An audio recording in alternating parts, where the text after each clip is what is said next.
Assalamualaikum warahmatullahi wabarakatuh. Sebagai guru tentu kita sering menjumpai anak yang tampak sulit berangkat ke sekolah, sering mengeluh sakit perut atau pusing di pagi hari, atau bahkan tampak takut menghadapi pelajaran dan tugas. Nah, kondisi ini seringkali bukan karena anak malas belajar, melainkan karena mereka sedang mengalami gangguan kecemasan.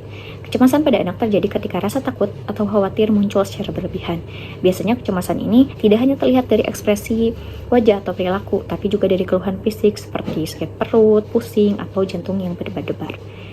Contohnya, saya punya seorang murid bernama Dira, siswa kelas 4 SD yang setiap pagi sering mengeluh sakit perut dan pusing sebelum berangkat ke sekolah. Saat di kelas, ia tampak gelisah, khawatir secara berlebihan terhadap tugas, dan takut sekali kalau mendapatkan nilai yang jelek. Ia juga sering meminta izin ke UKS, meskipun sebenarnya tidak sakit parah. Setelah saya amati, saya menyadari bahwa yang Dira alami bukan sekadar ketidaknyamanan fisik, akan tetapi bentuk dari gangguan kecemasan. Dalam kondisi ini, peran guru berperan penting untuk membantu anak mengelola rasa cemasnya, tanpa membuatnya semakin bergantung pada perilaku untuk terus menghindar. Langkah pertama yang saya lakukan adalah membangun rasa aman dan hubungan yang positif. Setiap pagi saya berusaha menyapa Dira dengan senyuman dan nada lembut. Saya ingin ia tahu bahwa sekolah adalah tempat yang nyaman untuknya. Ketika Dira tampak gugup ataupun takut, saya tidak langsung menegur, tapi menenangkan. Saya katakan, tidak apa-apa kalau kamu merasa cemas. Ibu tahu kamu sudah berusaha, kamu sudah hebat. Kata-kata sederhana seperti ini bisa membuat anak merasa dipahami dan lebih bisa menghadapi hari.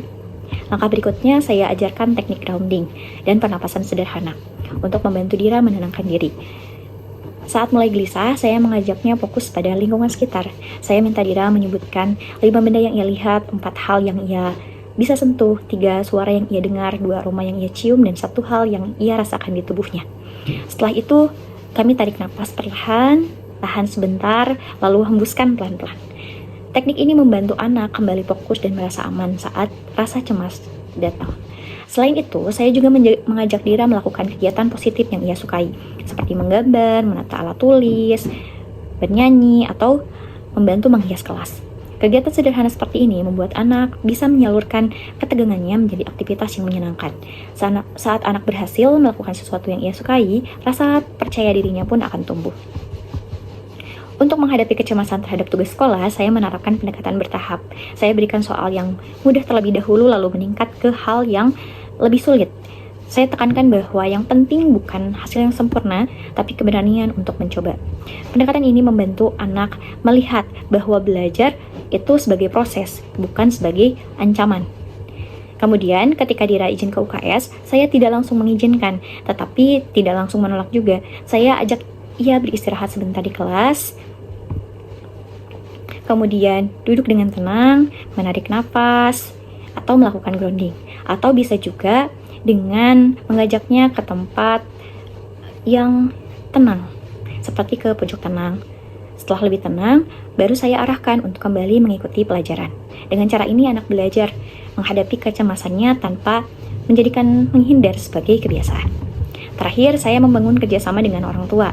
Saya sampaikan pentingnya memberikan dukungan emosional di rumah tanpa menekan anak soal nilai.